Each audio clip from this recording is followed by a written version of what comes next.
హరి ఓం. నమస్కారం అందరికీ. నేను ఒక సాధారణ గృహిణినండి. నా పేరు లక్ష్మి. ఈ పరుగు జీవితంలో భగవద్గీత యొక్క శ్లోకం తాత్పర్యం చదవటానికి ఎవరికీ అంత సమయం లేదు. కావున నేను భగవద్గీత 18 అధ్యాయముల సారాంశ తాత్పర్యాన్ని అందరికీ అర్థమయ్యేలా రాశాను. ఈ సారాంశాన్ని అందరూ విని ఆచరణలో పెడతారని నా ఆశ.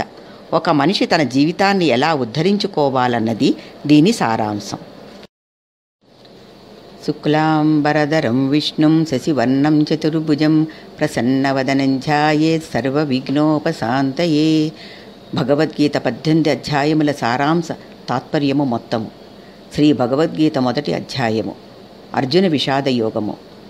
ధృతరాష్ట్రుడు పలికెను, ధర్మక్షేత్రమైన కురుక్షేత్రములో నావారును పాండవులను చేరారు కదా, వారంతా ఏం చేస్తున్నారు అని సంజయుని అడిగెను. సంజయుడు పలికెను, వ్యాసమహర్షి ప్రసాదించిన దివ్య దృష్టి బలంతో సంజయుడతనితో పాండవ సైన్యంలో సూర్యులును విలుకాండ్రును అభిమన్యుడు ద్రౌపదీపుత్రులు అను మహారథులు ఉన్నారు. కౌరవ సైన్యంలో భీష్ముడు కర్ణుడు అశ్వత్థామ కృపుడు వికర్ణుడు అనేకులైన మహాసూరులు ఉన్నారు.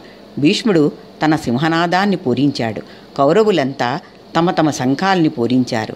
అర్జునుడు పలికెను, యుద్ధానికి వచ్చిన భీష్మ ద్రోణ మహీపతులను తాతలు అన్నలు తండ్రులు మేనమామలు కొడుకులు అందరినీ చూచి కలత చెందినవాడై అర్జునుడు, కృష్ణ పరమాత్మ, నా వారినందరినీ చూసి నా మనసు తల్లడిల్లిపోతోంది. నా వారినందరినీ యుద్ధములో చంపడం వలన మేలేమీ ఊహించలేకపోతున్నాను.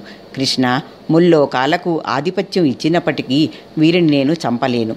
వీరందరూ లోభం వలన కులక్షయం వలన కలిగే దోషాన్ని పాపాన్ని గుర్తించటం లేదు. కులక్షయం వలన కులధర్మాలు నశిస్తాయి. ధర్మం నశిస్తే స్త్రీలు చెడి వర్ణసంకరం అవుతుంది.